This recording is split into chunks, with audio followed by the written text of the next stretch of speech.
All right. Hello, everybody. Hello, OA, PDI, Guppy Force, Ardith. Welcome to the streams. And Nagels. I'm so sorry about missing yesterday, but I was not feeling good, you guys. I was so tired, and you know what? Lesson learned. I think what I'm going to try to do is basically have 3 episodes of each series every week. Hello, Sailor Moon. Hello, Marco J. And we'll have 3 Higurashi and 3 Fata Morgana. And hello, April Umi. And then on Wednesdays, I'm going to take a day off just to recharge my sleep. Because, I don't think that's going to turn out too well if I do. And, not to mention, the injury was just killing me yesterday. But I'm feeling a lot better today. And I can't wait to see what happens behind door number 3. So last time, my God, what a tragedy. That scene with Pauline. Jesus Christ, what a scene. What a scene. Seriously, that they just piled on the tragedy of Pauline's death. I couldn't believe. Honestly. Jesus Christ. My God, just thinking about it now. Yeah, a lot of people seem to really like door 3. April Umi, hello. Kamada, welcome to the stream. I just, and Bestia, the whole thing being about, race but that was an amazing twist. That he, as a human, was also a horrible person as well. And, he was so horrible as a human that he would rather be a monster. And that was just incredible. And the whole thing, literally, it was basically the scenario turned out the worst possible way for everyone involved. There's no way it could have been worse. No way. You can't possibly say any way that the situation could have been worse for anyone involved. So one thing I noticed is that everyone, I think the white-haired girl is might be cursed. I really do think she is the witch. And because everybody who falls in love with her, falling in love with her turns to be the center of a tragedy. Well, the maid is obviously some kind of supernatural force tied to the mansion. And so the white-haired girl seems to be at the center of these tragedies that keep happening. So I'm going to bet that door 3 follows this formula where, we're going to be introduced to these characters. And the white-haired girl is going to come even though she died in this one. But if she is supernatural just like the maid, I think that she's probably going to come back as well. Because she seems to be a supernatural presence. You too, Sailor Moon? I am really enjoying this one.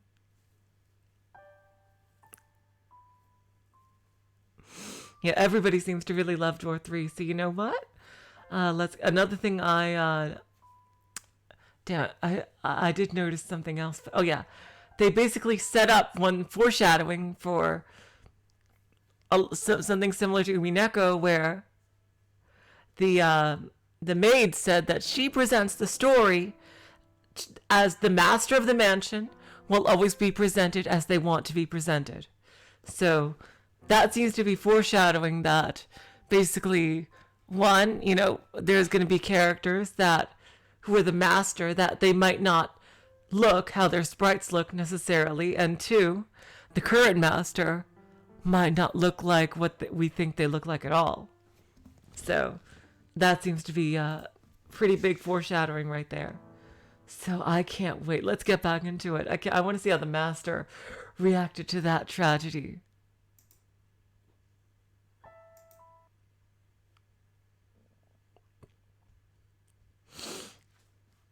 Let's see.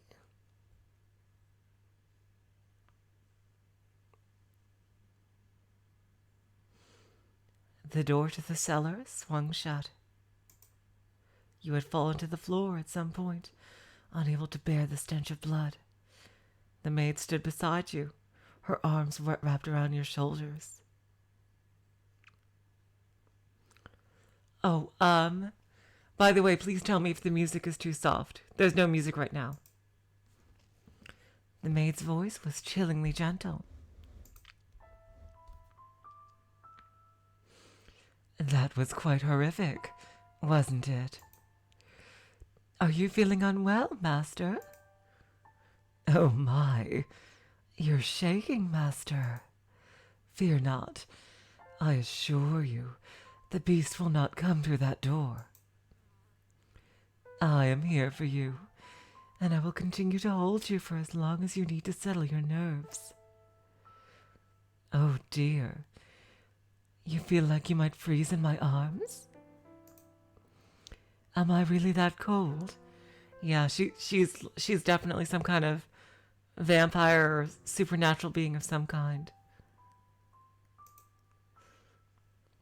I cannot tell my own temperature.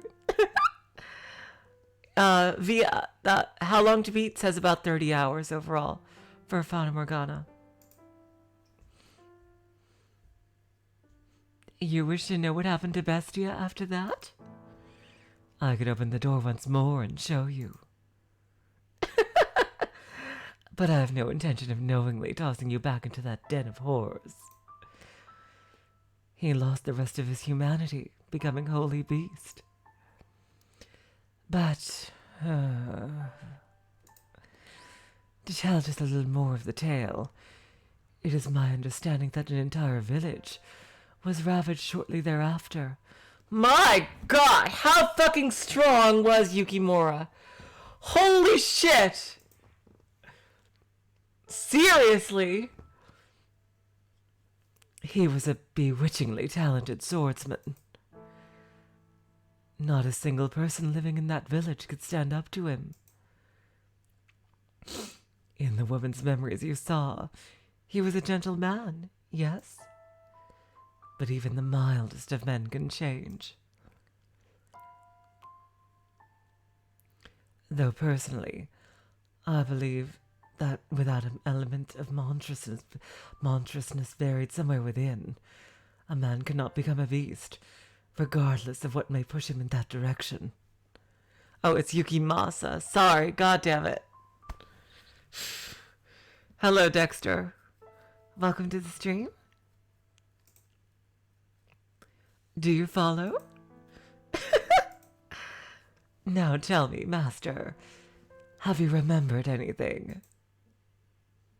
Oh dear, I was afraid of that.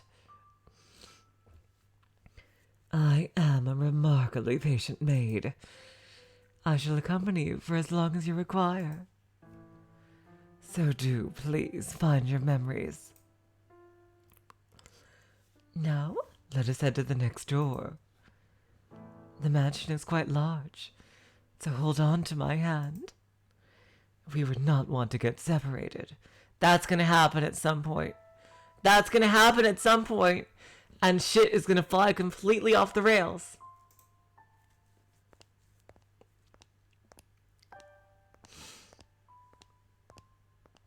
You and the maid travel down the dimly lit hall, passing by the mirror once again. The light from the candle in the maid's hand was the only thing that reflected in it. The maid herself did not appear. However, just as you were about to avert your eyes, you thought you caught a glimpse of white hair. Oh! Interesting. I do think that the master is the white-haired girl. I really do, because why else is the maid showing us stories about the white-haired girl? And her goal is to get the master to remember, right? So it seems like that would be who the master should be. Of course, that seems fairly obvious, and it might be like a setup to a twist later, and the master is actually someone else. You heard a voice echo in the darkness. And when you turned to face the mirror again, the glass was the color of obsidian, as if it had been painted over. The voice seemed to be coming from beyond the mirror. The maid did not turn back, evidently having not heard anything. You. Oh, a choice! Fucking oh god! Oh no! Fuck. I'll save over this. Oh god, oh fuck, oh god. Oh god, oh fuck, oh god, oh fuck, oh god! No! Okay. Jeez. Fuck. You know what? Oh god, should I follow the maid or should I... Oh god, oh god, oh god, oh god. Goddamn choices. Jeez, oh jeez, oh jeez, oh jeez, oh jeez, oh jeez. Oh, fuck. I'm gonna extend my hand. Do it! Go for broke! You extended your hand towards the darkness overrunning the mirror. The second your hand brushed against the surface, the tips of your fingers sunk into it. And the next thing you realized, your whole world was sinking into darkness. You could hear a voice. I am the witch. Oh!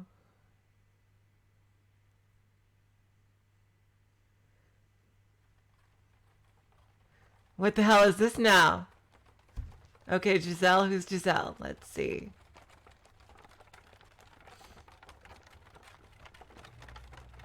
It's getting foggy. Looks like it might rain.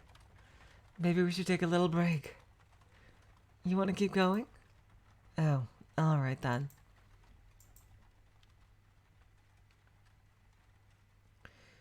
This deep in the forest. Thank you very much. You must be tired after such a long journey. This is the mansion I'm looking for, yes? Hello, David Lohman. I went for broke. I extended my hand to the mirror. Giselle doesn't have a sprite, so I have no idea how to voice her. He could have said something. Oh well. I should get going, I guess. Does no one live here? But if that's the case, then why was I? Such a big door. Please open.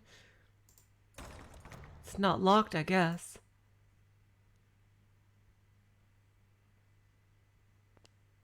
I wonder if the window's open. Darn, not a hint of light. Hello? Is anyone there? Please don't tell me it's actually abandoned. I suppose I can't know without looking around a bit more. What do we have here? Drapes? I see a little light beyond. It's so pretty. It looks like an angel. Why would someone cover this up? It's beautiful. With a little more light, it would be... I'm guessing this is the maid here. Please do not touch the drapes. Or the windows.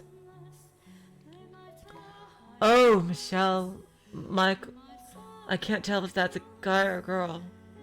I think it might be a guy. I think it's a guy. I'm sorry for coming in uninvited. But, I did announce myself.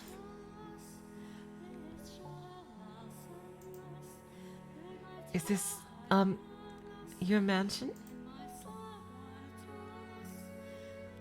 It is. Thank goodness, I was afraid it was deserted. Turn up the music, sure. No problem. I suppose you would have preferred it if the house were abandoned. Oh, not at all. I would be scared to death staying in the dark mansion all by myself. I like Giselle so far. I think I'm gonna use my voice for Giselle. I'm sorry. No ill will intended. But I do think it could do with some light. That way you could see where you were walking. And I'm sure this room would look splendid illuminated. Not necessary. I make do perfectly well as things are. How can you see when it's so dark? I've an abundance of candles, and oil for lamps. I am not in want of means of creating light. It is not your place to criticize my lifestyle. If you need light, you are free to leave.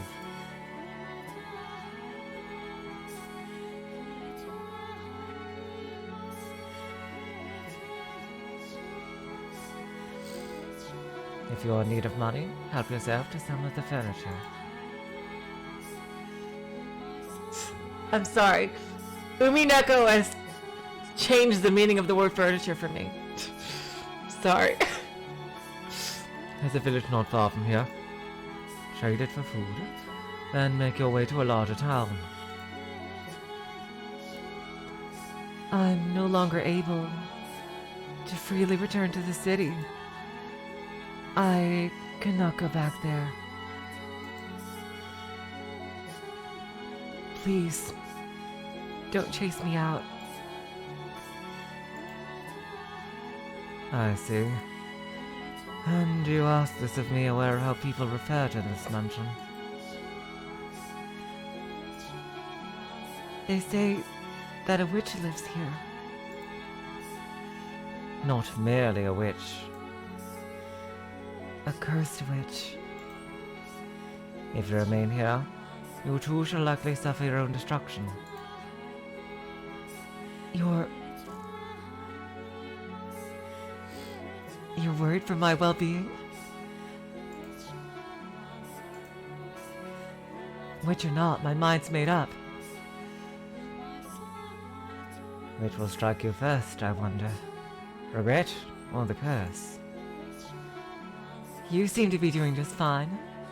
It's only a tale. The witch is real, very much so. It is not a legend, nor a fairy tale. The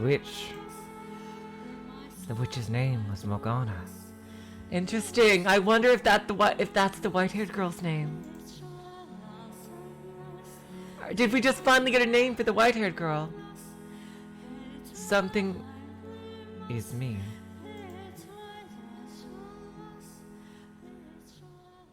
Woo! I think that was a bonus scene I just unlocked.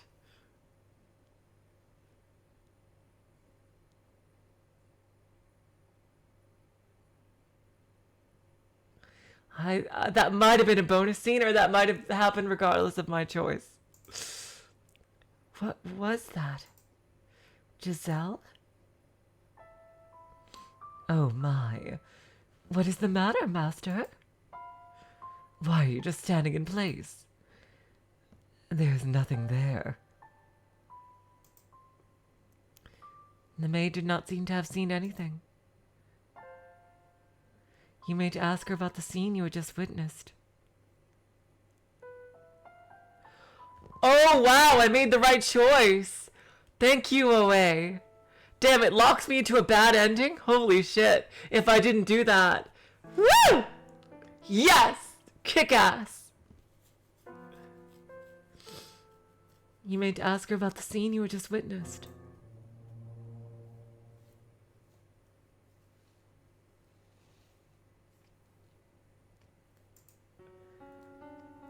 Master? You look like you've just seen a ghost. What is the matter? How about a little rest before we move on? You do not wish to remain here? Still not...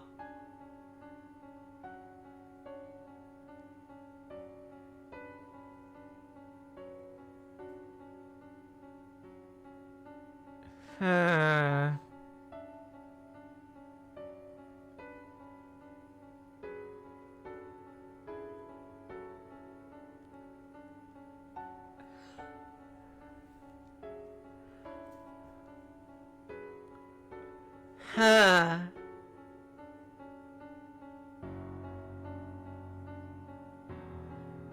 Hmm.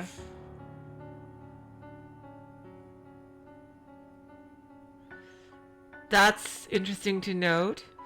That's the first time the maid has said something about the master's character. Still not fond of mirrors. Yes, yes. Now let us be off. I too dearly wish you to return to your old self as soon as possible, Master.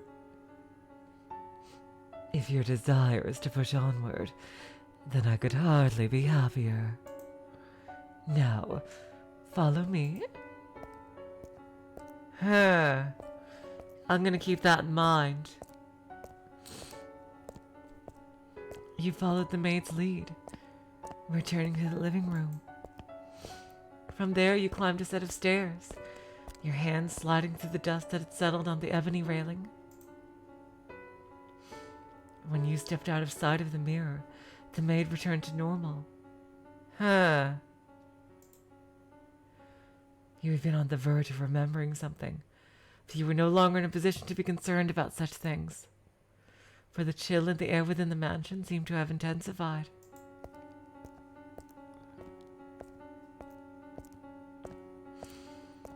Standing at one end of a long corridor, you asked the maid, "When was the mansion built?" I would imagine you know more about that than me, Master. Oh, come on! You know well that I've lost all my fucking memories. Yes, I know. You have not regained your memories. Oh my god! Okay! Hear what I'm saying, I see. I was simply teasing you. Yeah.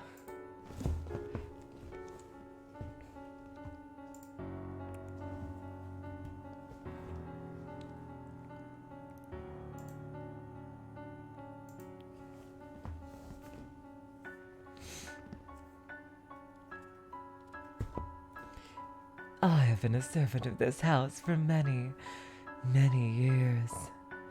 But the truth is, I do not know everything about it. All I know is that the mansion is cursed, and that it has brought misfortune upon its residents since times of old. Is this an okay voice for the maid? I think she's very mysterious, and you don't quite know whose side she's on. She seems very neutral. Very chaotic neutral here. She seems like the lambda delta of this game here. I can make a conjecture as to when it began, but I believe you should figure it out for yourself, Master. There is no guarantee my perspective is the correct one. Now, let us proceed. You and the maid travel down the dimly lit corridor. Oh, thank you, guys. While the layout of the house was the same as in the arrows of the flaxen-haired boy and the beast, the bleak, colorless gloom felt incredibly dreary. On the wall, partway down the hall, hung a painting. The painting, which depicted a beautiful landscape, was oddly entrancing. But you did not have time to appreciate the artwork. Your hand in the maid's, you passed by the painting. Before long, a door came into sight at the end of the hall.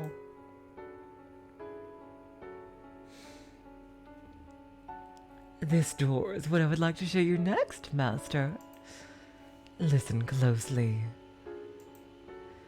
Do you hear the voices? Lively but rough, energetic but coarse. What lies beyond this door is neither a period of elegance and abundance like the first, nor one of ruin and savagery like the second. Technology and culture had become quite developed. Cameras and photography had been invented. So I'm assuming damn, is it the 1900s already? It was a time of great progress and many breakthroughs. Yeah, I think it's the 1900s. And for that reason, those who lived in it were constantly seeking to try new things. The tale I'm about to tell you is one of a man who wagered everything on his ambitions. I hope that what you see, Master, will stir something in your heart. Now, through the door we go. Please do not let go of my hand. The maid pushed open the door. The colorful balls bounced around atop a long, dark green table. One man, dressed in black and standing by the billiards table, turned towards the door. The room was inundated with eye-watering cigar smoke, causing you to squeeze your eyes shut.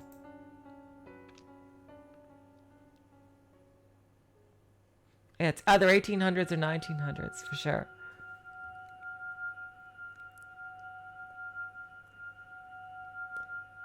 "1869. Okay, jumping a little over 100 years ahead. Let's see. In the Victorian era here. Damn, I don't get to use my 1920s voice. I was saving that one.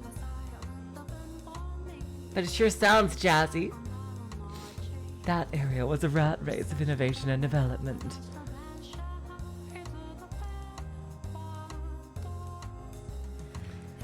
The smoke was so thick you could hardly see more than a few feet ahead of you. I could compare it to a dense morning fog, but that might give the impression of beauty, and there was little of that to be found in this haze. God, the music in this game, no matter what it is so goddamn atmospheric. I love it. Do you see the silhouettes of several men in the smoky room? The one in the middle, the one looking in your direction, Master, was the present master of the house. Jacopo. See this guy. His name was Jacopo. He looks like a con man. And though he dressed in such fine attire, I sincerely doubt he understood how splendid the furnishings left in the mansion truly were. I am a faithful servant of this house, and I would not for the life of me dare speak ill of my master. However, this is a time long past. I imagine God would be so kind as to turn a blind eye to a little bit of honesty. The J is pronounced as a Y, thank you. I would never have guessed that in my entire life, Ardith. Thank you so much. I was not terribly fond of my master back then. He had wavy hair the color of oven-dried tea leaves, a piercing gaze, an arrogant smile, and he wore a hat that made him look rather haughty. He put his trust only in money, renown, and rank. He loved only the iron and steel that had revolutionized so many industries. He had not the slightest bit of love or care for other people. At the very least, that is what I believed at the time. Take a look around the room, Master. Jacopo had remodeled it into a recreation area. A billiards table sat in the center of the room, and the downward-facing lights hanging from the ceiling were special made. The light shone upon the dark green stand like a stage, cigars and bourbon-lined glass cases installed in places of bookshelves. The cases were always fully stocked, their contents available to partake of readily. At that particular moment, as he had many times before, Jacopo had invited several friends and acquaintances, and they were entertaining themselves. His wealthy, high-ranking acquaintances had a variety of hair colors, from polished brass to the brown of a baby robin to the color of sunburnt wheat. There was also much greater variation in skin tone compared to the visitors and residents of previous eras.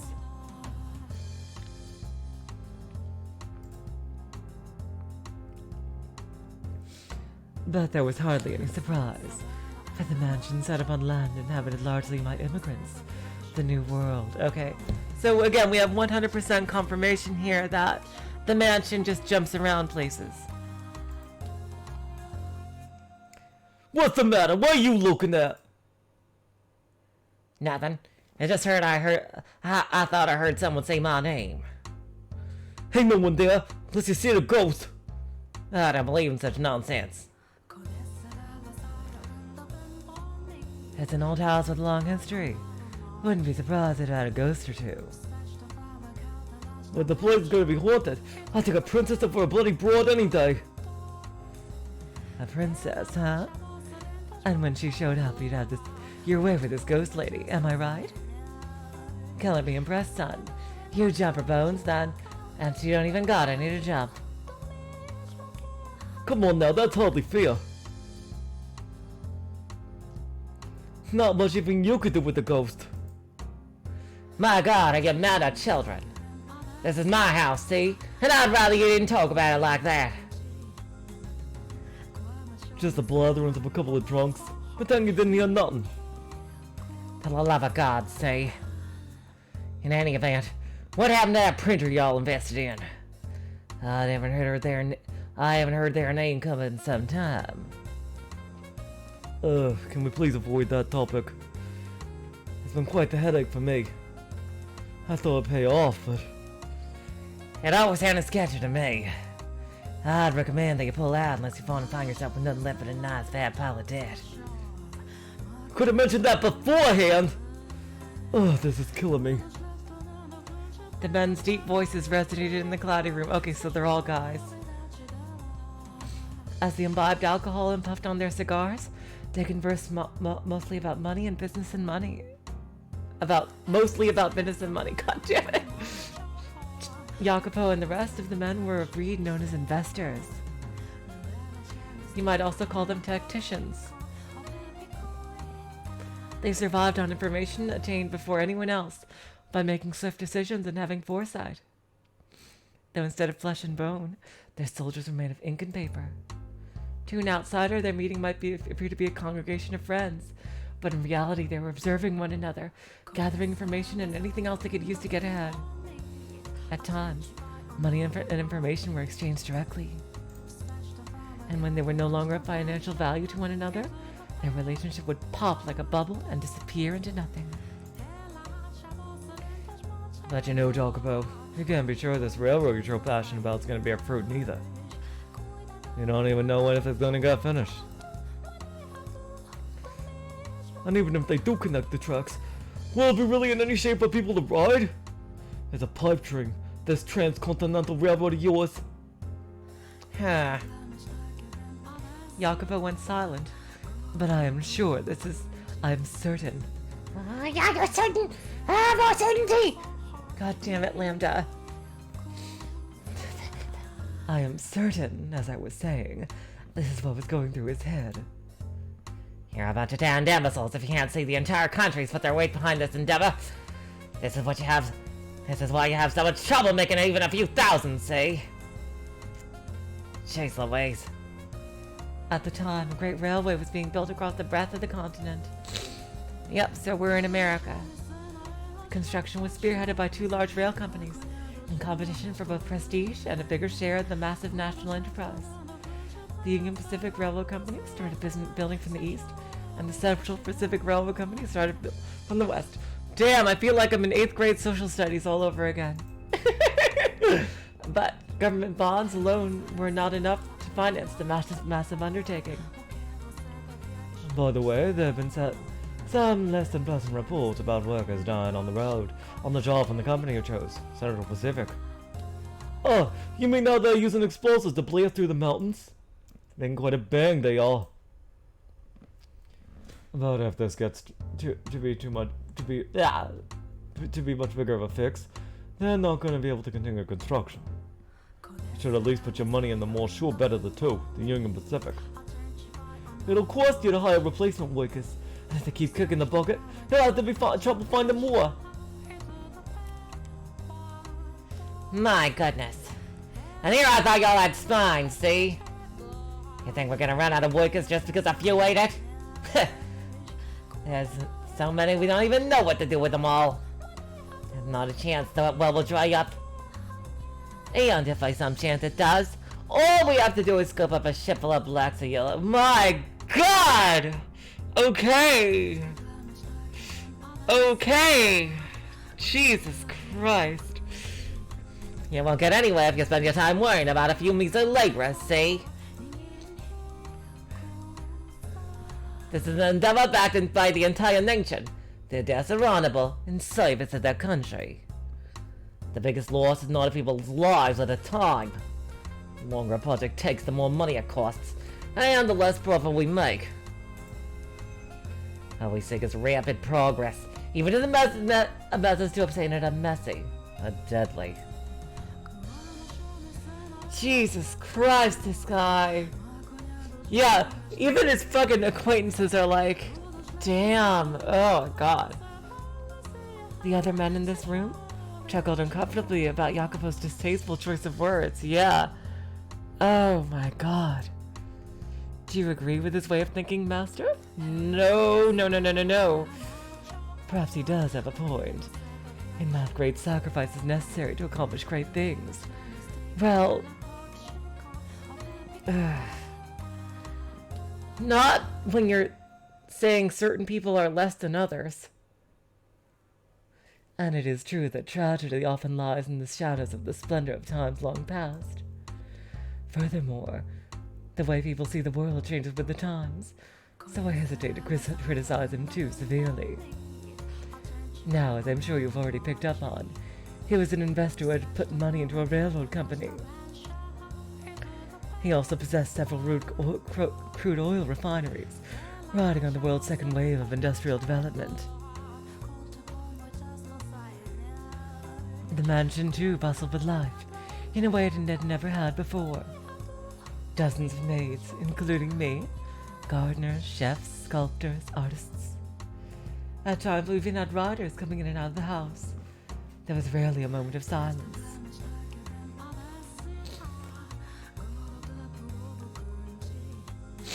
However, I was not terribly fond of the hustle and bustle, personally. But please do not get me wrong. I am hardly opposed to the mansion being cheerful.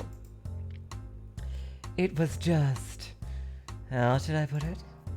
The splendor of the time seemed... superficial.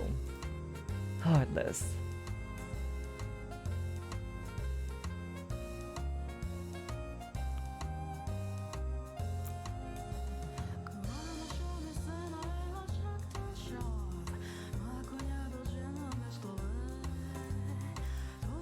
It was as though everyone was being rushed along by some unknown invisible force. Part of it was, I expect, caused by the growing divide between those standing at the top and those sitting at the bottom. Yeah, you're telling me. You're telling me, maid. Jeez. Or perhaps the mansion was simply taking after its master. There's no time to waste. Everything is resting upon the success of this project, see? Whatever it takes, I will ensure it happens, see? I need more money and more power. Suddenly, a restrained knock on the door stopped his train of thought. From beyond the door came a woman's voice, gentle as a soft spring breeze. Pardon me? I've made some tea. May I offer anyone a cup? Oh, whoa! Damn, white-haired girl. You look wow, this is her most beautiful look yet. Holy shit. Damn. When the door opened, in it stood a beautiful woman with pure white hair. It was indeed her. Are you surprised? Or did you anticipate her appearance? Yes, I did.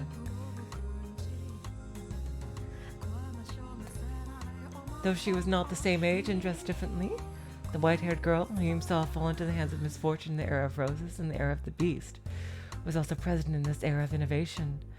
That dress is beautiful. Oh, hello, Lambda Delta. Welcome to the stream. Oh, Lambda Delta's in the audience down here. Furthermore, she was Jacopo's wife. Interesting. Gee, I never recall asking for that. When were you asked to make it? I wasn't. But I had these leaves with the most wonderful aroma, and I thought you might enjoy. Shut your trap and know your place. What do you think we have all these maids for? Hey, no need to treat your lady like that. She was just trying to be courteous. These are my personal affairs, see? Please keep your comments to yourself. His friends were unsure how to react, but ultimately nobody stepped up to stop Jacopo. They merely shrugged, tossing glances at one another. Yep, same David Lohman. I can already see this guy meeting a tragic end. Although it's gonna be hard to feel sorry for him, I'll tell you what. Jeez. Jacopo stomped over to the white-haired girl. Like, seriously, with the way he sees people, it's, yeah. I don't think I'll feel very sad for his death.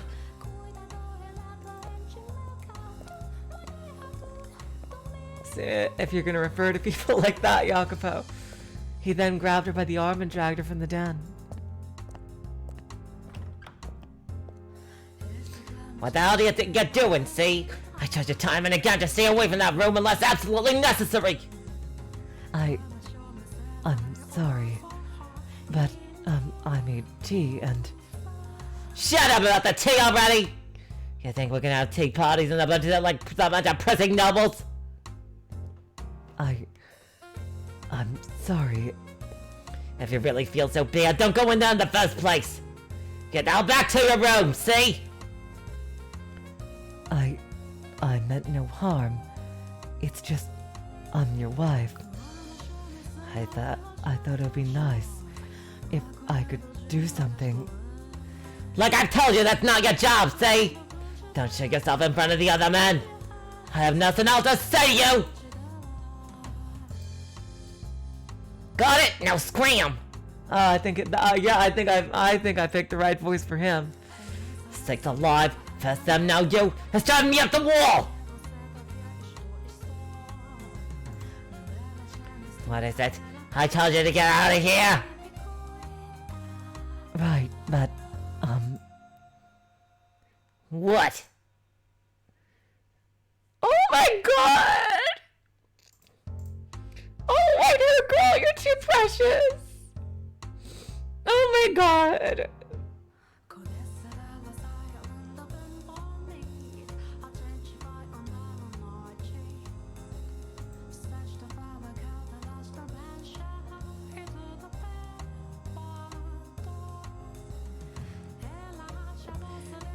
when will you spend time with me next? It has been some time since we last went out together. But we don't even have to go out. Just having dinner together would... How many times are you gonna make me repeat myself, you worthless tramp? Are those ears only for show? Go back to your goddamn room. My apologies. Looking utterly downtrodden, the white-haired girl made her departure. Such a piteous sight she was. As he watched her go, Jacopo merely snorted. Just thinking about the way he behaved then angers me. I have little fondness for men who do not treat their spouses with respect. So as you can see, the white-haired girl was in hardly a joyous situation. She was devoted to Jacopo and tried to do whatever she could for him. But he not only brushed her aside, he did so in an insulting, deliberately hurtful manner. They were far from picturesque partners. Do you wonder then, Master, why she married him?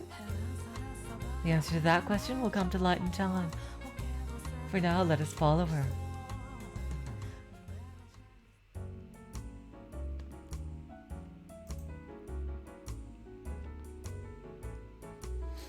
Looking down dejectedly at the undrunken tea, the white-haired girl walked alone down the corridor. Though its calming scent filled the air, there was nobody around to have their heart warmed by it. Nor was there anyone to alleviate her loneliness. Despite being the master's wife, the maids who crossed her path in the hall said nary a word to her. The music in this is amazing. As a matter of fact, Oh dear, I beg your pardon, madam. it's fine. One even bumped into her, stifling a laugh as she trotted off. In all likelihood, she had done it intentionally. Jesus Christ. The poor white-haired girl who had fallen to the floor stared helplessly at the broken cups. The tea she had made for her husband was forming a stain in the carpet. The maid's behavior toward the mistress of the house was absolutely unacceptable. Nonetheless, it was commonplace, all because of the way Jacopo treated her. The more the man at the house acted cruel to her, the less weight her position as his wife held to the servants. Day in and day out, the maids worked busily, offered little opportunity for leisure, so they would naturally have accumulated quite a bit of stress. And she became the target for them to let off this steam.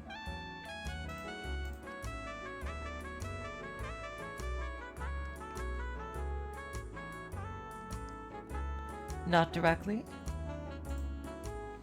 but through a more subdued kind of harassment from the shadows. She must have felt quite miserable. I imagine she would have been better off as one of the maids. Ironic, considering previous things. On the surface, and in front of the others, they showed respect for her as Jacopo's bride, but behind closed doors, they acted very much the opposite.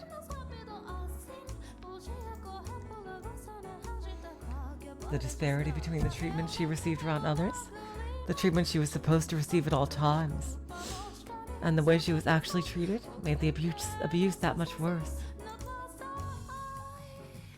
And furthermore, as you have seen through the doors, other doors, master, she was a very reserved young woman. She could neither raise her voice in reprimand, nor raise her hand in retaliation. I have to get this cleaned up. She extended her spindly fingers toward the shards of shattered porcelain.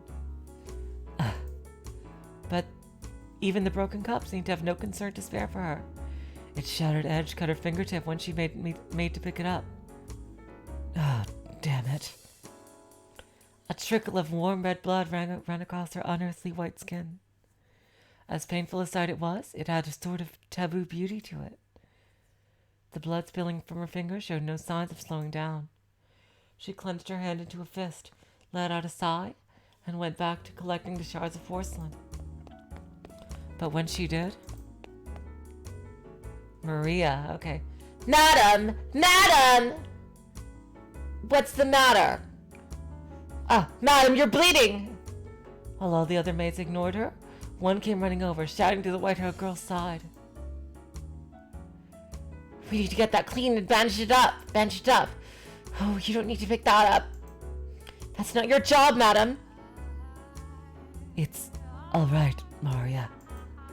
That's not much to pick up. It is not at all right.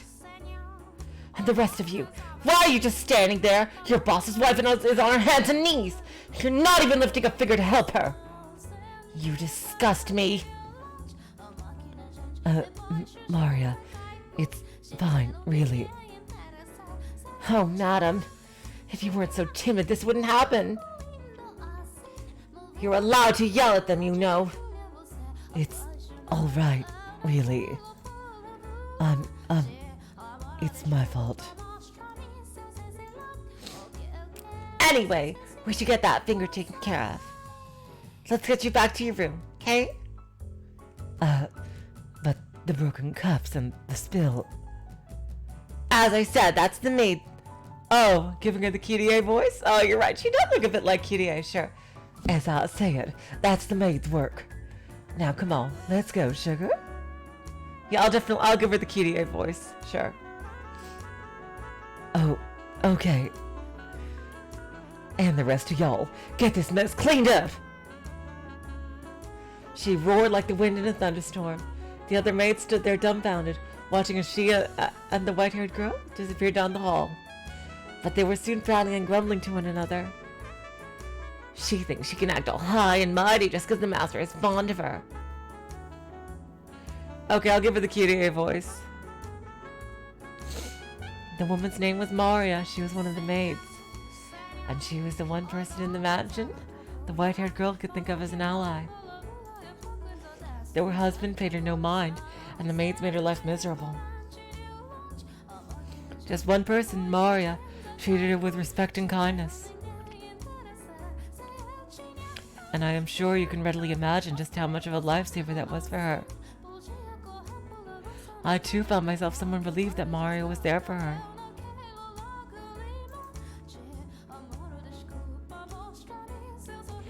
Being a servant of this house, I was also one of the maids working there at the time.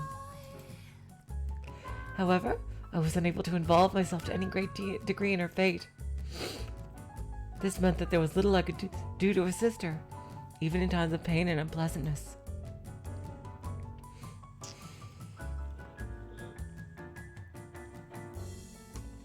The best I could do was pray that Maria would continue to lend the white-haired girl her aid, her hand. And that does it. Thank you, Maria. You're always such a big help. Oh, no, sugar. No need to thank little old me. I'll just do what any good maid should do. No one else is in the room, you know. Oh, right. Then I could drop the act? Man, I just can't get used to talking old Steffi like that. I'm out there doing my best, but the head maid's still spouting stuff like, "Your manner of speaking is improper for a servant." Every single time we meet. Yeesh, come on, just shove it, would you? You're a damn creep. No. You mustn't speak of her like that. Sorry. Sleep with the tongue, y'all. She just kinda gives me the willies, you know? Speaking of y'all, you drop the stuffy talk too, madam. Kinda awkward if one of us is acting all casual, you know? This is normal for me. If I attempted to talk like you, I would freeze up out of nervousness. This is like casual. Oh, fair enough, I guess, sugar. Guess that's what happens when you're raised well. I like it, though. Has a very regal feel about it.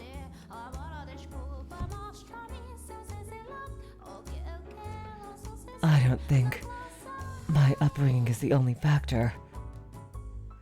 Oh, but you know, upbringing is important, sugar. Worth a whole lot more than money, I'd say. I suppose. Thank you, Maria. You're always so compassionate. Oh, you betcha, sugar. They don't call me the Virgin Mary for nothing. I practically bleed compassion. You know, that might be true.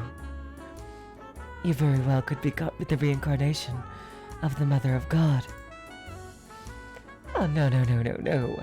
Y'all were supposed to laugh at that. It's just embarrassing if y'all take it seriously.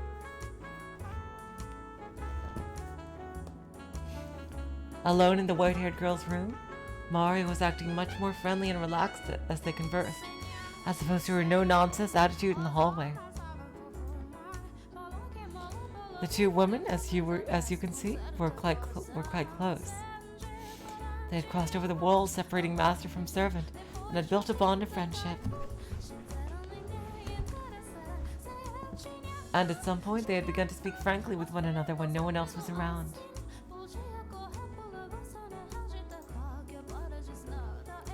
Mario was the only person in the match around whom the white-haired girl felt comfortable being open.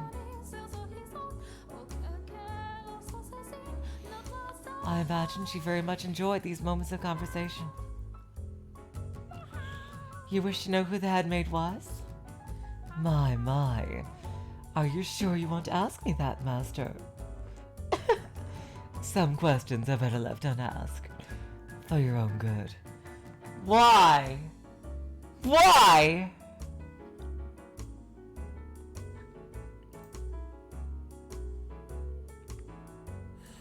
Why is that such a big secret?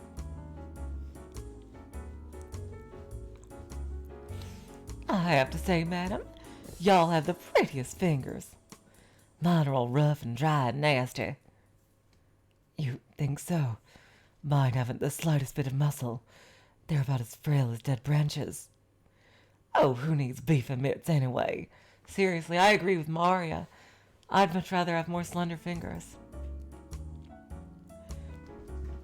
I still think healthy-looking hands like yours are far more attractive. What?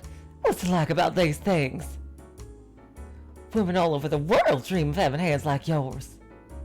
Oh, goddammit, I misread the line. It was the white-haired girl saying that. I still think healthy-looking hands like yours are far more attractive. Seriously, I agree with Maria here. Slender, feminine, and perfectly cared for. I don't know. Just look at him. Lots of fire in my loins. Oh, hello, Maria. I see y'all like the ladies too, I think. Makes me want to lick every last one of them. Okay, Maria, I see. That's cool. I'm totally okay with that. Actually, say, can I lick him? Can I run my tongue up and down all 10 of those sweet little digits? Come on, can I? What'd you say? Stop that, Maria. Seriously. I'm kidding. I'm just kidding. Oh, come on! I know, Maria. You're like freaking, what if I put my Minecraft bed next to yours? I'm just kidding. Unless... Oh, Maria. Oh, right. How did those tea leaves turn out, madam? The ones y'all imported. All the maids just adore it. They can't get enough of that aroma. I'd sure like to get a taste of it. If y'all, eat it with extra, you think y'all could spare a sip for me? That was, what was in the cups I dropped? What? Really? Well, ain't that in crying shame? And Jacopo wouldn't have any of it. God, why does that man have such a stick up his ass? Y'all went through all the trouble of making him for him, and... He was busy. It's not his fault. Busy? You mean playing billiards, drinking bourbon, and puffing a damn cigar? It may look to us like they're just making small talk, but I'm certain their meeting has some importance to their business. It was imprudent of me to try to step into the men's world. That's just not right, sugar. I mean, you're his wife. Why shouldn't you be allowed into the room? It doesn't bother me. Hold on, I just need to move around a bit here.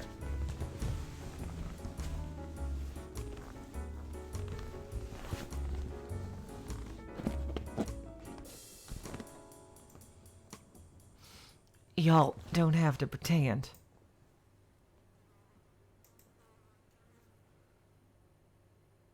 Oh, here's an idea. How would you like to have some of that tea now? We also have some orange marmalade, which you like so much.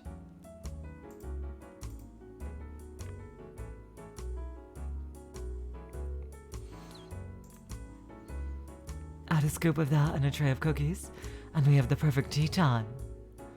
Great, and you don't even have to give her three questions. Oh, madam, y'all are singing the siren song.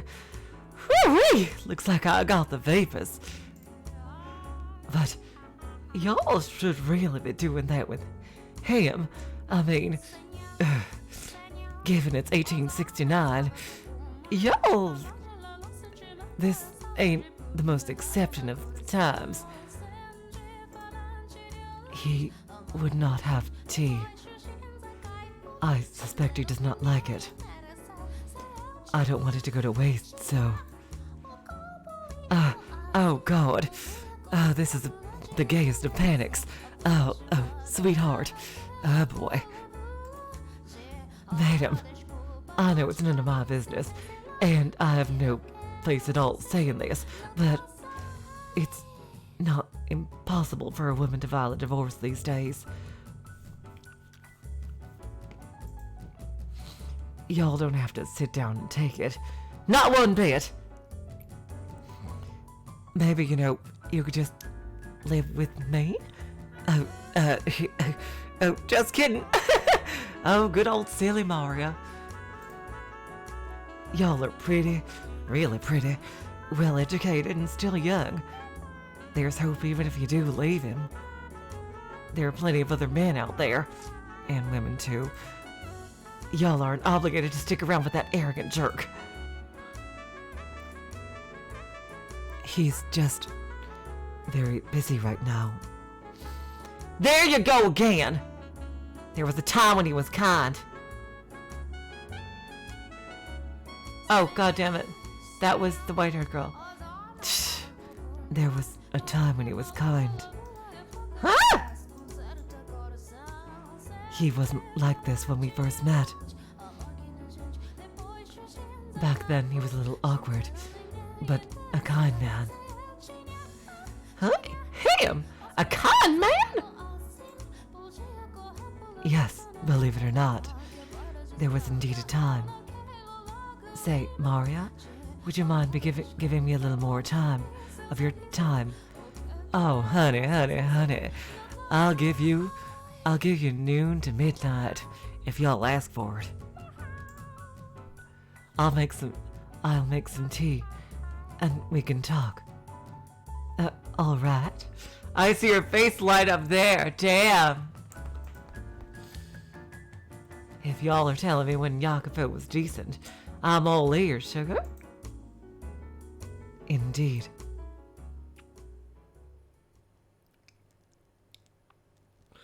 What a beautiful CG. She looks... Her clothing complements her hair so much. Look at that CG, seriously.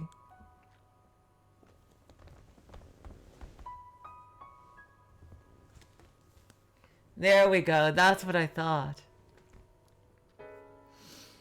As I'm sure you're aware, our parents arranged our marriage.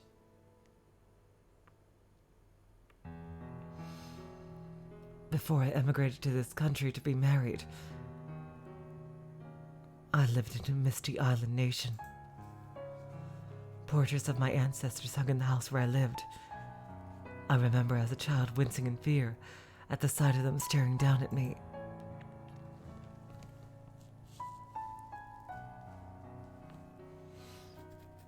My mother and father were constantly telling me to show them respect, and it was their hard work that kept our bloodline alive and well. However, they were fighting an uphill battle to do the same. It would have been clear to anyone reasonably perceptive that our house was coming tumbling down.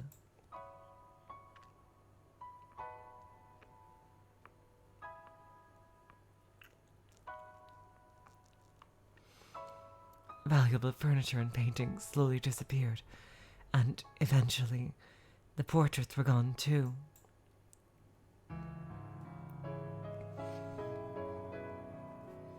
As our house collapsed, so too did my parents' health deteriorate, robbing us of any source of income. Hello, T. Welcome to the stream. And though I was educated, I lacked the skills necessary to obtain work. Just as we were about to run out of money and options, my parents received Jacobo's parents' marriage proposition. Both of our families stood to benefit from the arrangement. I had social status and he had wealth. We each had what the other lacked. One needs more than money to make it in the world.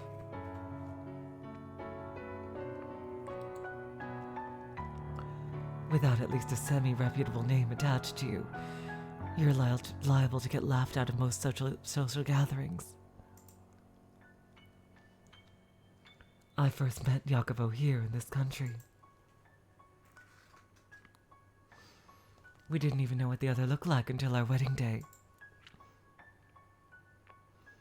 To be quite honest, I was scared to death at first. I was so nervous. What kind of man would he be?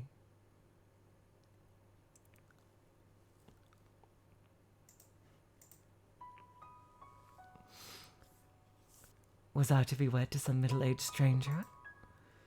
We were not marrying because we had fallen in love like a normal couple. I knew I was in no position to be concerned with such things.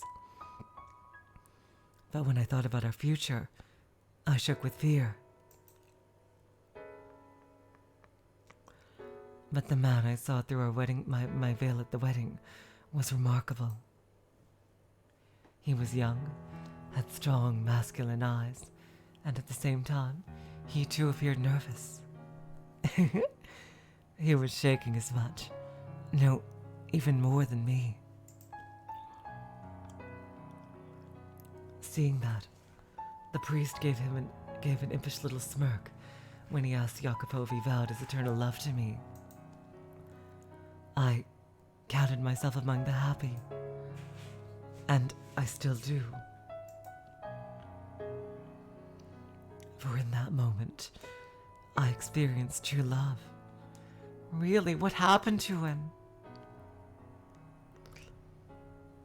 You wanted to hear about when he was kind to me.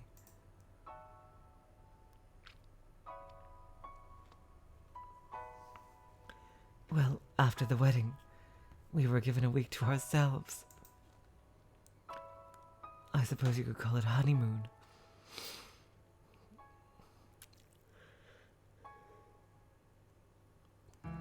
Though we didn't take a trip overseas or even go very far at all. He looked at me with uncertainty and asked, Where would y'all like to go? I beg your pardon? That's what this week is for, right? I'll consider granting your request, so tell me where you want to go. This is all so sudden, Huh? Nothing? Well, this whole engagement was spur of the moment. Normally we would have planned the trip in advance. But unfortunately, our purposes served. So long ago we act the part. It must be disappointing after playing a honeymoon as it's happening. No, What? Speak clearly. I don't like it when people don't speak their mind, see?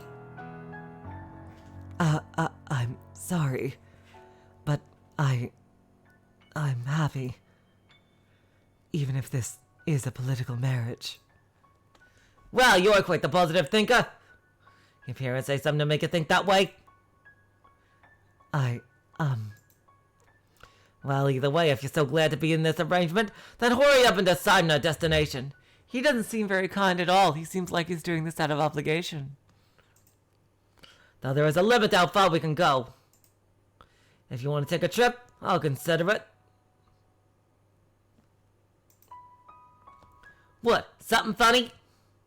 It just seems so comical to me that our honeymoon has begun, and we're only now deciding where we want to go. Not in a bad way, though. I'm glad our parents didn't arrange everything for us.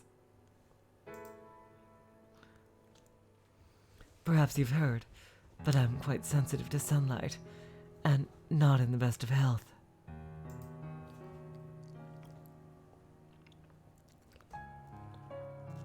so it'd be rather trying for me to spend a full week out of the house.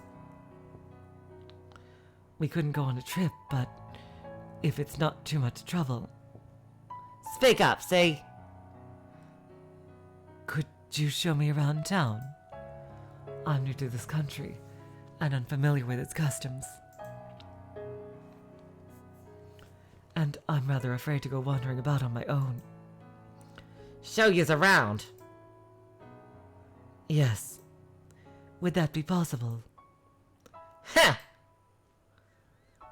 On a real bit of time off, you asked me to show you around town? Is that really the most exciting idea y'all have? I'm sorry. If, there is somewhere you would like to go, I'm fine with that. Are you guys okay with this voice for the white-haired girl and Yakupo? I know it's a little late to be asking about the white-haired girl, but this just seems like what her attitude is. I will accompany you anywhere. As if I could drag someone who just professed to be being sickly in all of the country. My God, I've lost all interest in a trip.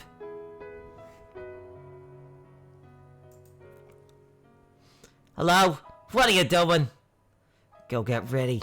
Now. I beg your pardon. Didn't you just want to see the town? You will show me around. You're the one who asked. Shit, you dumb broad. Not like I have any other options. So yeah, I'll show you around. Thank you. Don't just stand there, you dullard. Get a move on. I really think, white-haired girl, I really think that you are overestimating. Oh God, I think that you're just high on the idea of being married. He is not being nice to you. This is clearly he's doing something as an obligation to fulfill rather than out of the kindness of his heart. One moment. Wait for me, please.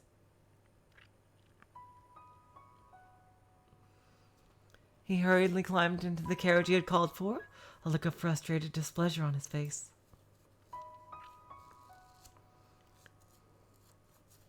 And then, as if he had forgotten about me until that moment, he returned, grabbed me by the arm, and led me to the carriage. In retrospect, I realized he was not being very gentlemanly, yes. I really hope you're finally seeing this, white-haired girl. He's not nice. But I was pleased that he was making any attempt to interact with me at all. My God, what kind of life did you lead before?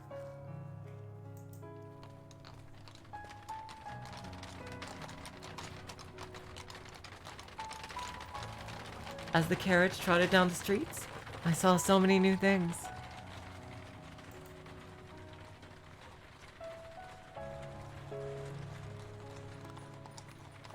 I had spent most of my time cooped up inside at home, so it was like stepping into an entirely new world. And add to the rapid industrial advancement currently taking place, I saw men shouting back and forth as they smacked newspaper articles with the backs of their hands. Extra, extra, come and get it! Like that. I saw corner cafes crowded with cigar-smoking men on break from work. It was like the hustle and bustle of a festival. But every festival had its underside. I also saw overworked men, looking like they were on the verge of collapse, drinking water from a spigot on the side of the road. By way of contrast, I wore fine clothing and had a carriage at my disposal. I imagine every day was a struggle for them just to remain afloat. Had I not married the man I have, I too might have found myself on the streets in a similar situation. Hold on just a second.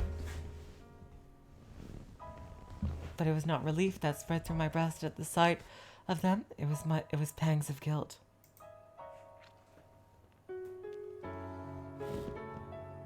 It felt to me like a life of opulence was wrong, sinful. It broke my heart to know that I was living so much better than them. Jacopo snorted disapprovingly at me, seemingly reading my mind, and then said,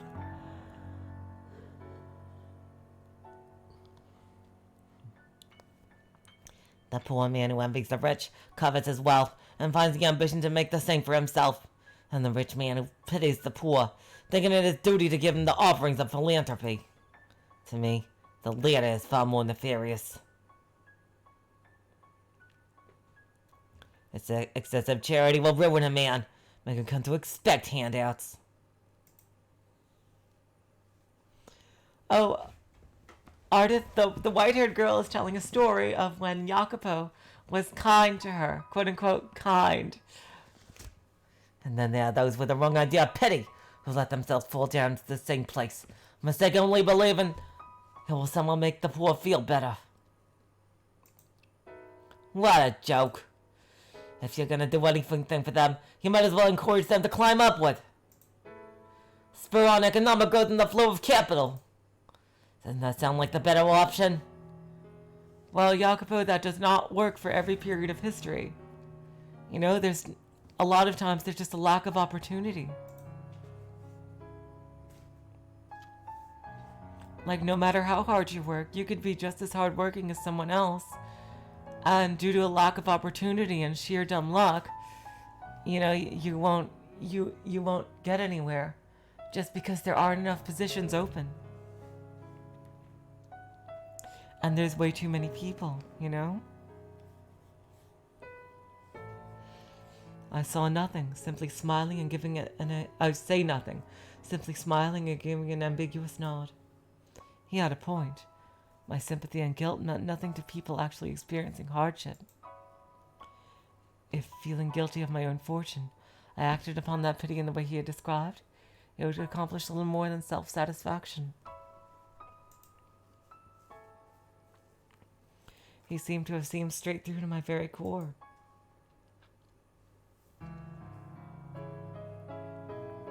This was a man who had built his own fortune through investment, which I imagine required him to be rather astute. Yes, it does, white-haired girl.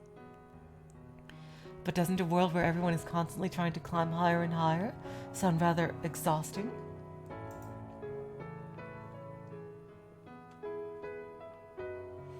I personally would prefer to be in a position where I could watch, if only from a distance, as others climbed.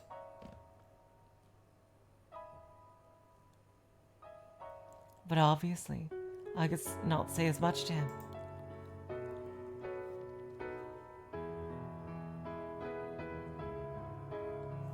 Some time later, the carriage came to stop in front of his shop.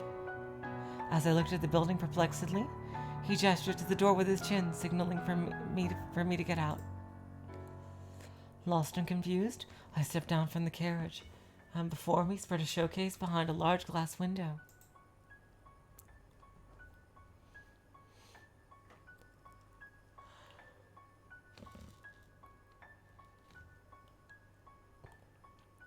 However, lined up in the case were not precious metals or expensive clothing, but machines. At first, I had no idea what kind of devices they were.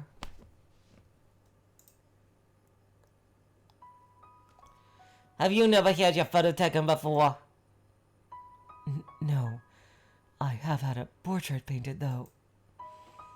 Are these machines for taking photographs? A portrait, huh? Why am I not surprised? I did not mean to boast. Go on, get in. Please, wait for me.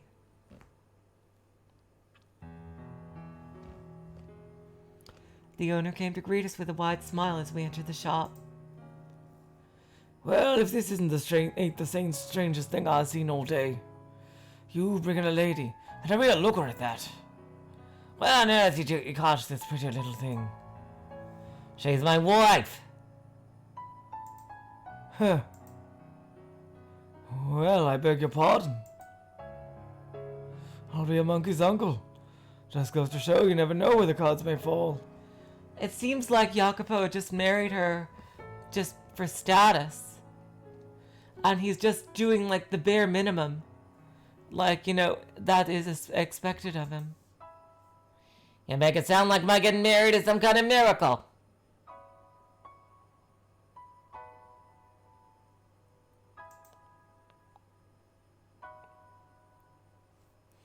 I always saw you as one to choose money over love, sir. That he is. Oh, pardon me.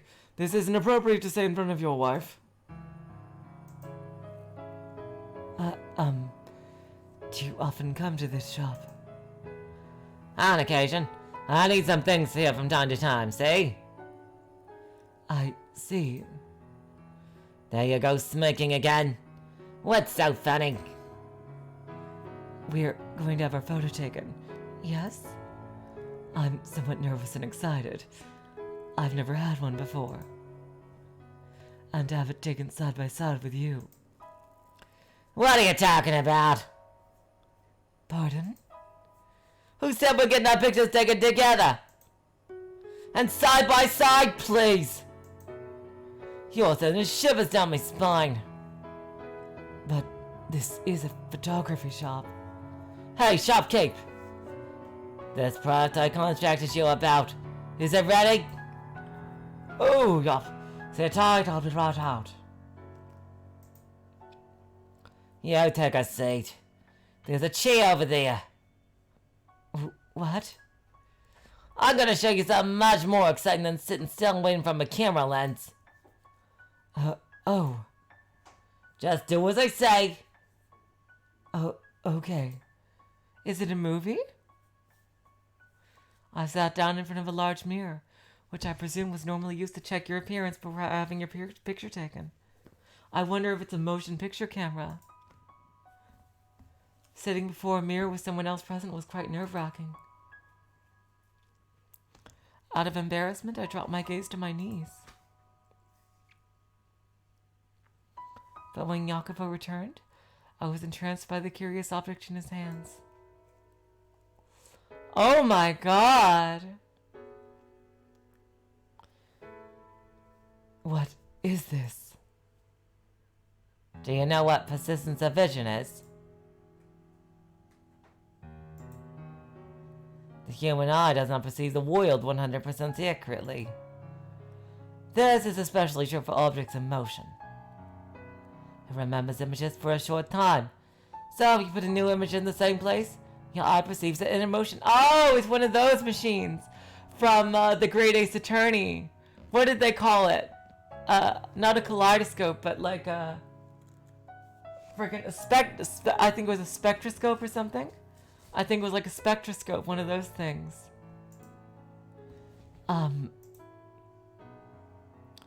Seeing it for yourself will be faster than explaining it.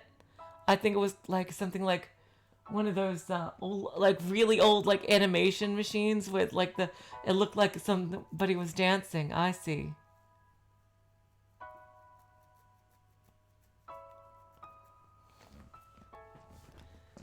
Seeing it for yourself will be faster than explaining it.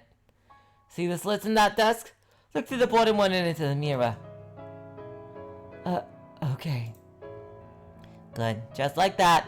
Bring your head in close. Here goes. Standing behind me, he slid his finger across the top of the peculiar toy, causing it to spin gracefully. And then...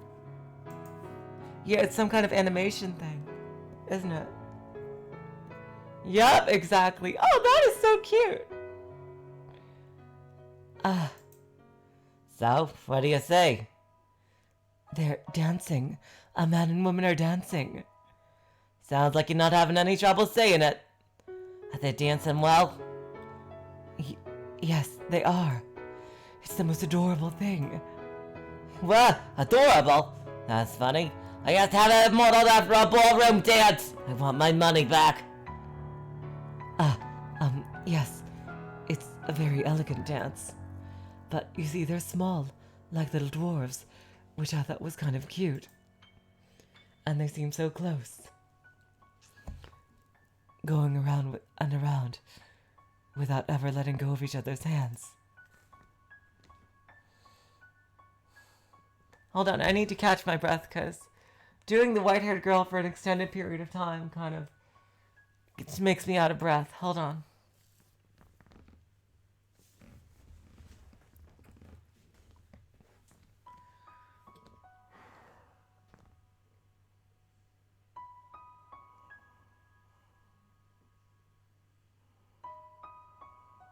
Sorry about this.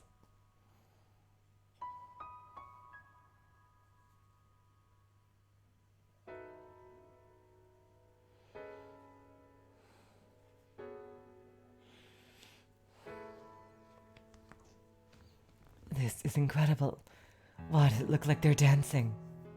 They were all lined up in a row a few moments ago. Goodness, I just explained that to you! That's playing a trick on your eyes! What you're seeing is lots of different pictures in a short period of time. To put it in ways you might understand better, that's an illusion. Your eyes are being fooled into thinking the image is moving. An illusion. But they're... But they're dancing. They really are.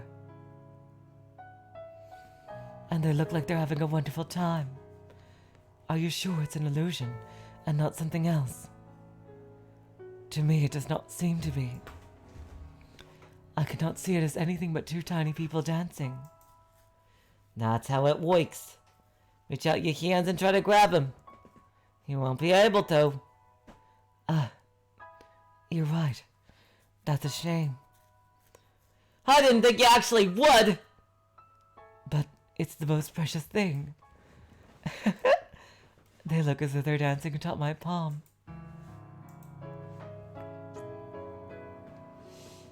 I was mesmerized by the strange phenomenon. Pictures were moving after all.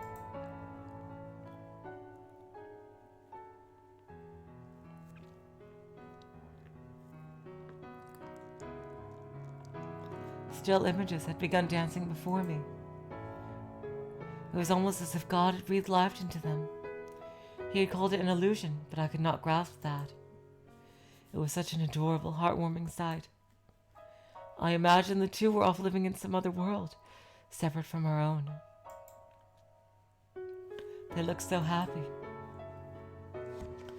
I was almost certain they were off dancing in their joyous world. Kind of thinking of Battler and Beatrice here. Free from all the sorrow and loneliness and pain of this one. Eventually, the speed at which they danced began to slow, as if they were resting their legs. I almost thought I could hear the sound of their feet with each step.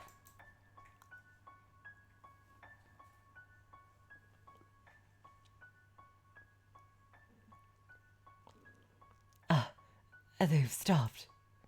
They can dance forever. They don't get tired. I see. I'm amazed that such an incredible device exists in this world. It makes me wish I had gone outside sooner. I'm sure someone from a distinguished house as yours has seen plenty of amazing things with your family. Hardly. I rarely ever left the house. I'm ignorant about the ways of the world.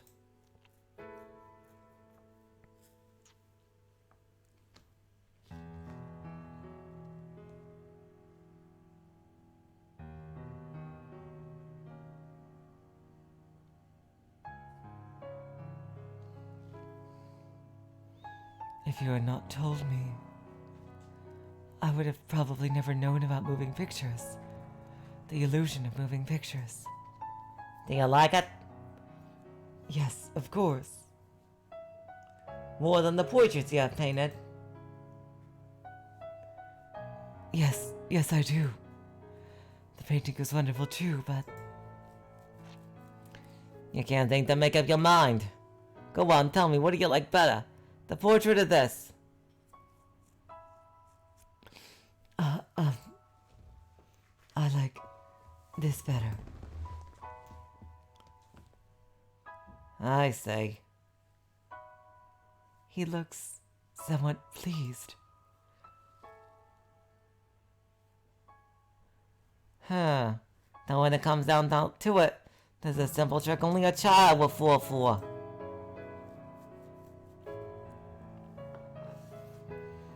Then I suppose that makes me a child.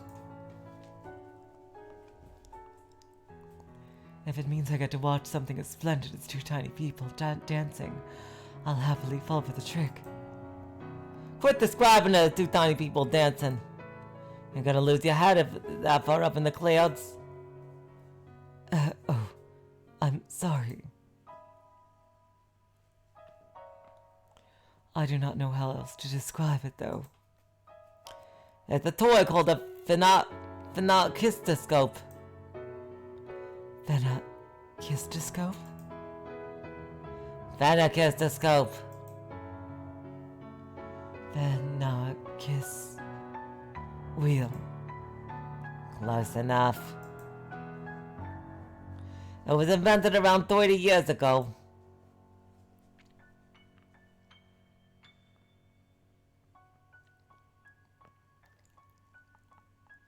I had the shopkeep make one modeled after the original design. So the shop owner drew this. He did. A lot better than you'd expect, isn't he? Yes, indeed. I am surprised he could draw something so cute. Said that to his face and he'll go red as a beet.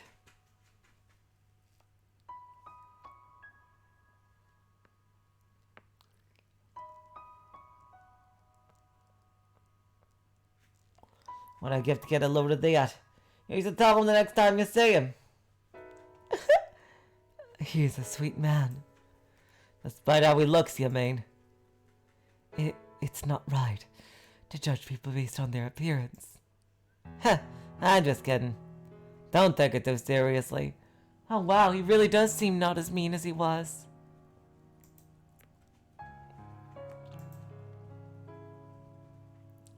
The shopkeep here loves new technology.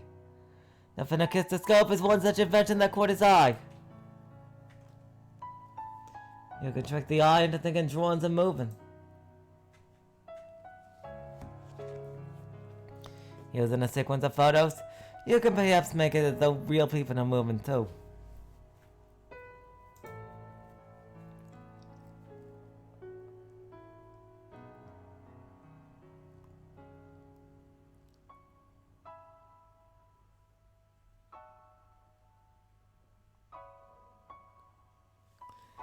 And if it becomes possible to show those images to many people at once, these developments could broaden the options artists have to express themselves. Not drawings, but photographs? Yeah, photos. But taking hundreds, or perhaps thousands of photographs, it would be possible to reproduce the world if we see it. This room, people walking down the streets. There's no point in recording boring everyday life, though. I'm talking pictures. Moving pictures. People will see grand adventures based on the silver screen. We'll make millions. If you're gonna leave a record of anything behind, see the projects and enterprises that move nations. Say, for example, a moving record of the opening ceremony of the railroad. That would be something worth watching. And then in time, it would expand beyond a mere record-keeping technology and find its way into the hands of artists.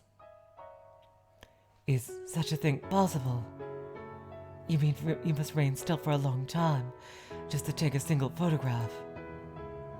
Right now it isn't, but eventually it will be. And I know I'm simply fantasizing here. Is that so? It sounds so very futuristic. Do you... What? Do you want to support people who work on that sort of thing? Is that why you are friends with the owner? It had nothing to do with my wants. I merely think there's money in it. And we'd starve for the entertainment, and artists create that entertainment. I have no interest in their pretentious self-expression. I just want their money. Sounds like a really stand-up guy. Well, what's so funny? You look like you're enjoying yourself. Honestly, it's just about the money. As you say.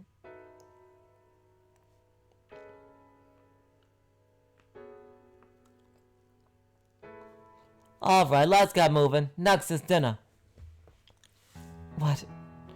We're leaving already.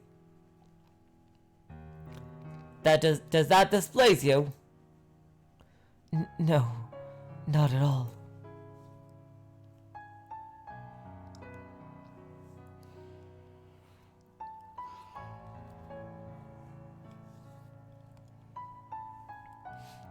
To tell you the truth, I wanted to spend a bit more time playing with the Finacus wheel, but I could not bring myself to say as much. Reluctantly, I approached the owner to return the wheel.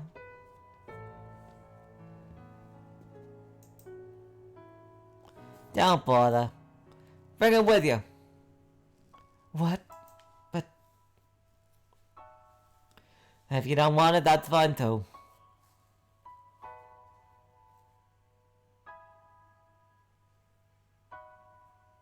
Just make a decision quickly. You're making the driver wait, see?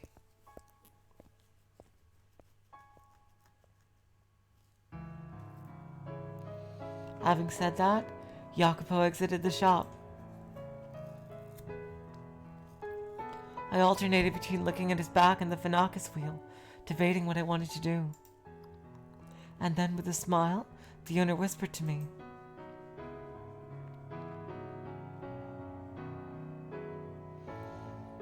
You're allowed to keep it, really.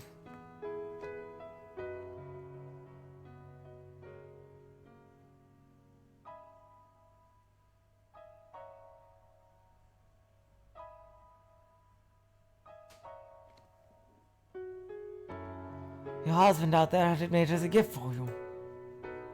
For me. Little while back, he came to my shop asking if he could make a phanatoscope. A phanakistoscope. Now that about knocked me out of my chair. He's a man who almost never asks for favours. He's a pretty damn brusque, and he's got a tongue sharp enough to cut steel, but he's not wicked to his core, I swear it.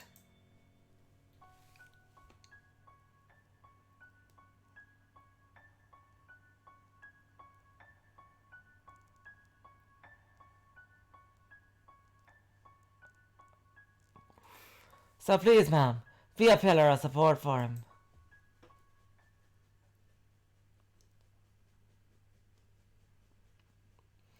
In that moment, the Finacus wheel became a precious treasure to me.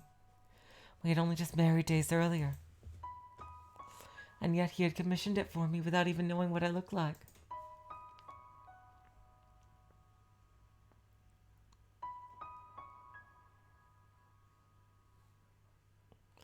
I was filled with a warm, pleasant elation.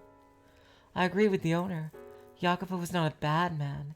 He merely had difficulty expressing himself.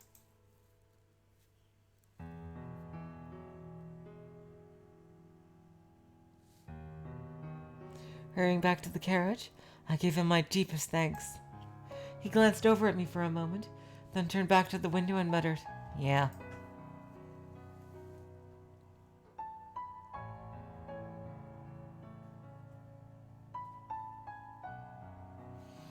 From there, we went to a restaurant for dinner. You call that a pizza? The crust is an atrocity. It's like I'm chewing on rubber. How can you waste my country's flag and not serve spaghetti? Do you have any shame at all? Mamma mia. Jeez Louise. This wine is pitifully unbalanced. Far too high levels of acidity. Let me listen to me carefully, bub. The house wine is the face of a restaurant. He complained about every little thing. It was a complete disaster.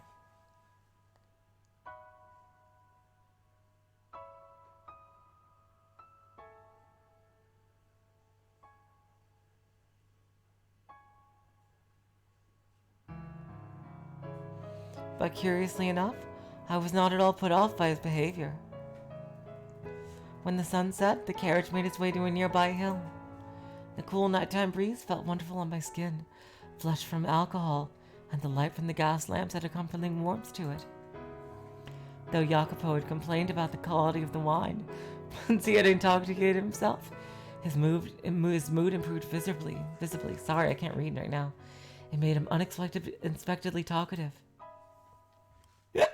Look out at the city. A gloomy town that shuts down at night is considered to expansion or growth. But this city isn't like that. You can see people walking beneath the lamps, and you can hear the bustle of them talking. This is a city that's left plenty of room to grow, see? As they ride the rising wave of the economy, many more people will gather here. More people means more money in the circulation. More money in circulation means the city grows. Companies are founded, More goods are bought and sold. Will it really change so drastically?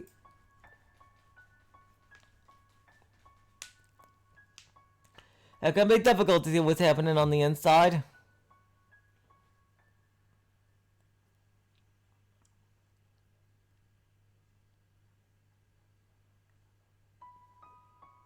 The majority of people just go about their daily lives, and next thing they know, things are different.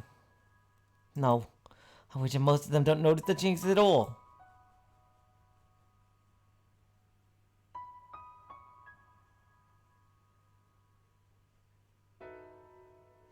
Only those with eyes sharp enough to realize what's happening can see success. I can afford to overlook even the most minute change. Do you have a dream of some kind? A dream? I'm not sure it's easy enough to attain to call a dream. As I call it greed, or perhaps ambition. Don't laugh now. My intention is to make the world mine. The world? Yes, the world. And to do that, you need neither physical strength nor kindness, but money and influence.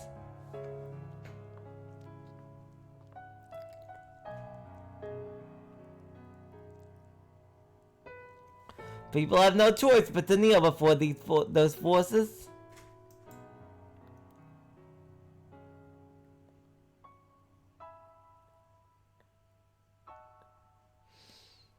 Why are you so intent on obtaining power? Because I want to change my country, I imagine. Oh my god. Your country? You are aware that I, like you, are an immigrant, right?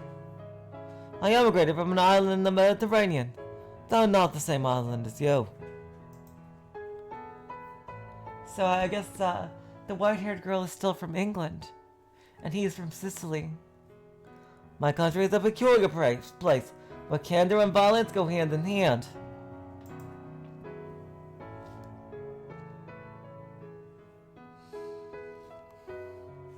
As a whole, the country is on the poor side, and if nobody does nothing about that, I am one of but a few of my fellow countrymen who has set his sights on the new world.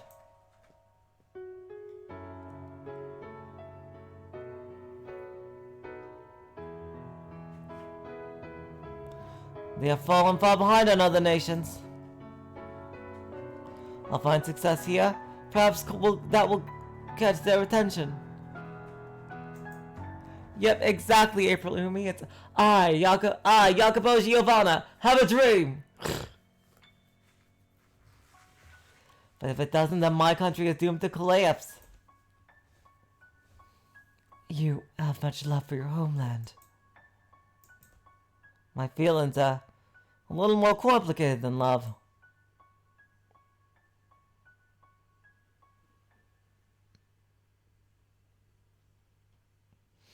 But that's nothing you need to concern yourself with.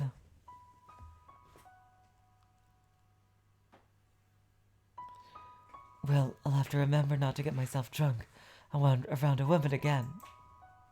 Oh, that's still him. God damn it. Well, I'll have to remember not to get myself drunk around a woman again. Forget everything I just said. It's almost about time we get back to the house. All right, but, What is it? is it all right if I provide you encouragement as you try to attain your dream? I know my presence is more than likely to be a hindrance.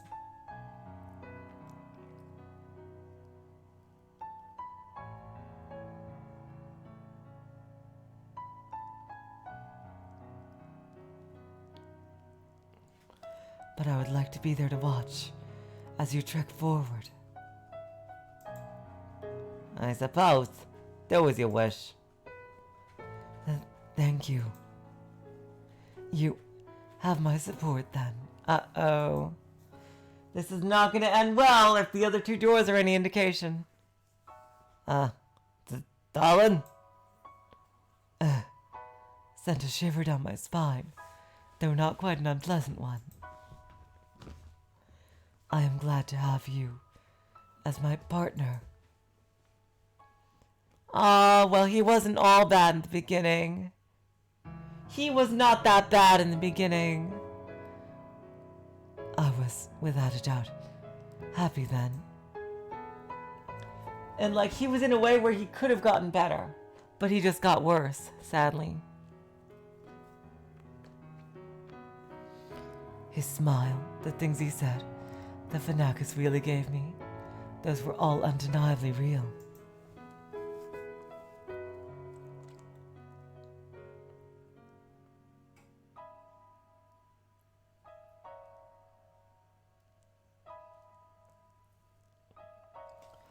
And those memories gave me the will to wait for the day things will go back to the way they were. They allow me to believe.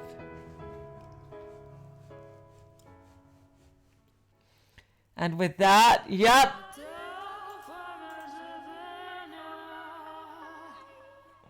Perfect place to end a chapter.